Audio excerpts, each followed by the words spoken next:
Hello বন্ধুরা, তোমরা কেমন আছো? এখন যা গরম পড়েছে, এই গরম থেকে একটু তৃপ্তি পাওয়ার জন্য আজকে বানাবো টক দইয়ের ঠান্ডা ঠান্ডা লস্যি।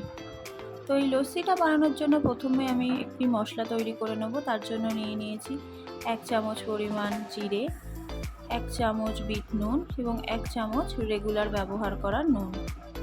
তারপর একটি বাটি গরম করে নিয়ে তার মধ্যে আমি জিরেটা নিয়ে নিয়েছি।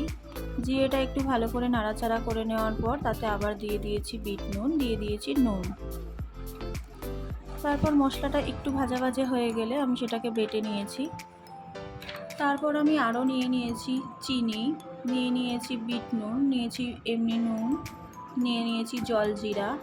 তারপর একটি মিক্সিং জারের মধ্যে আমি কিছুটা পরিমাণ টক দই নিয়েছি। আমি এখানে 200 গ্রাম টক দই ব্যবহার করি। তারপর একে একে তাতে দিয়ে দিয়েছি চিনি,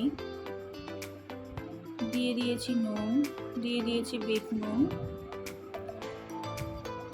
আর দিয়ে দিয়েছি জলজিরা। এবার এটাকে ভালো করে আমি মিক্স করে নেব। তারপর নিয়েছি দুটো কাচের গ্লাস। কাচের গ্লাসের অর্ধেকের একটু বেশি পরিমাণ আমি দইয়ের মিক্সচারটা ঢেলে নেব। তারপর তাতে কিছুটা পরিমাণ ঠান্ডা জল অ্যাড করে দিয়েছি। দুটো গ্লাসেই অল্প অল্প পরিমাণ ঠান্ডা জল নিয়ে নিয়েছি। তারপর তাতে দিয়ে দিয়েছি 3 থেকে 4 টুকরো বরফ।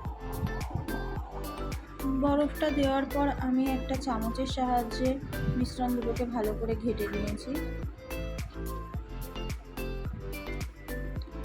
তারপর তাতে অল্প পরিমাণে টক দই উপর থেকে দিয়ে দিয়েছি।